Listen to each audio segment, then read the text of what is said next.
Welcome, traveler of time. You've entered a realm where kings rise, empires fall, and every crown carries a curse. Today, we journey through the life of one of history's most fascinating monarchs, where love, power, and destiny intertwine. France, 16th century. The air thick with incense, blood, and whispers. In the dark corridors of the Louvre Palace, a woman moves like a ghost, her eyes sharp, her silence heavier than words. Her name, Catherine de Medici. History remembers her as the queen who ruled from behind the veil, the mother of kings, and the mistress of a court where poison was as common as prayer. But was it truly poison that killed her enemies, or the venom of fear she inspired? Was Catherine a witch who brewed death in secret vials, or a survivor who mastered the only weapon left to a powerless queen? Tonight, we descend into the shadows of her world, a court laced with deception, seduction, and the haunting question: how far would one woman go to protect her crown, when every friend could be her killer? Catherine was born in 1519, not in France, but in Florence, cradle of art and treachery. She was a Medici, a name that once commanded both reverence and terror. But by the time she drew breath, her family's fortune had turned. Her parents, Lorenzo de Medici and Madeleine de la Tour, were both dead within weeks of her birth. The infant Catherine was an orphan before she had even opened her eyes. Raised in convents, she grew up among the cloisters, where silence was power and survival meant listening more than speaking. From these early years, she learned patience, a patience that would one day outlast armies. When the Medici regained control of Florence, her uncle, Pope Clement VII, saw in her a tool for politics. Europe's thrones were chessboards to him, and Catherine, small, clever, unthreatening, was a pawn he could move at will. In 1533, at the age of 14, she was married to Prince Henry of France, son of King Francis I. A foreigner in a glittering and venomous court, Catherine entered France like a lamb among wolves.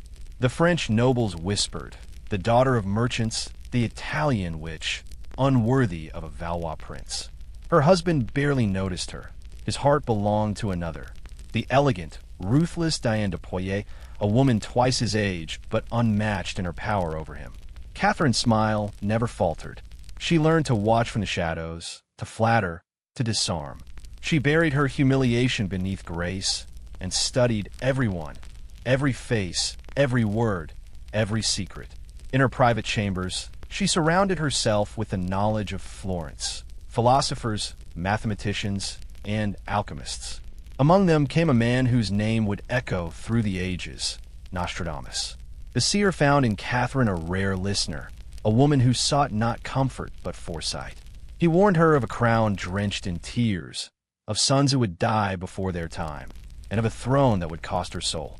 And Catherine listened, for she had already begun to believe that destiny could be shaped if one dared to wield its poison. When King Francis died, Henry ascended as Henry II, and Catherine became queen. Yet the crown brought her no peace. Her husband's devotion remained fixed on Diane, who wore jewels Catherine had given him, signed royal edicts in his place, and even dictated the queen's role at court. But fate, like poison, works slowly. In 1559, a jousting lance shattered Henry's eye, driven by splinters of destiny itself. He died after days of agony, and Catherine, draped in mourning black, emerged from years of silence. Diane was banished. The Italian pawn had become queen mother and regent of France. Her eldest son, Francis II, was a sickly boy, married to the young Mary, Queen of Scots. Around them, France trembled, divided between Catholic and Protestant, noble and crown. Catherine stood between them, holding a kingdom on the edge of war. She ruled through cunning. Her palace became a stage for manipulation. She played noble families against one another, whispering in both ears, keeping balance through deceit. Her enemies called her the Serpent Queen, and always the rumors. Her use of astrologers, her secret laboratories, her network of spies called L'Escadron Volant, the Flying Squadron, women trained in charm and deceit, who lured powerful men into her web. Soon, whispers turned into terror.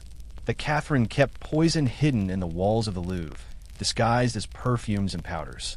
Courtiers claimed she carried poison rings, tiny death machines, ready to strike at her command. Was it true?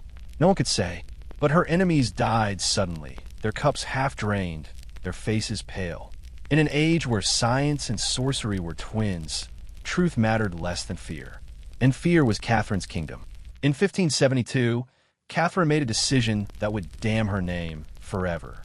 Her son, King Charles IX, ruled a fractured France, torn by religious war. To heal the divide, Catherine arranged a marriage between her daughter, Margaret of Valois, and the Protestant Henry of Navarre. It was meant to bring peace. Instead, it lit the fuse of massacre. The wedding drew Protestants into Catholic Paris, their leaders confident under royal protection. But in the shadows, Catherine's fears boiled. She believed they plotted to seize the throne.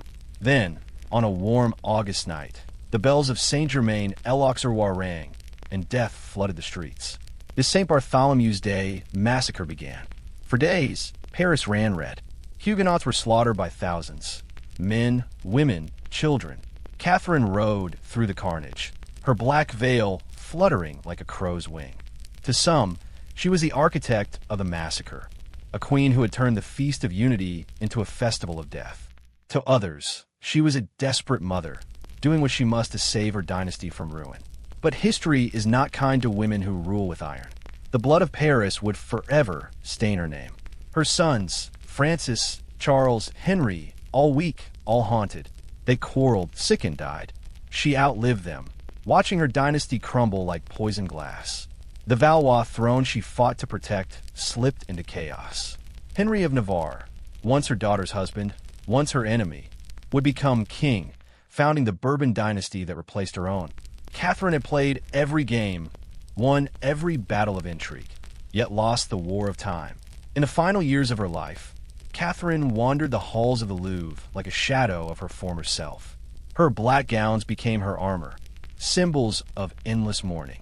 She met ambassadors, planned alliances, spoke with cold precision, yet beneath the mask lay exhaustion.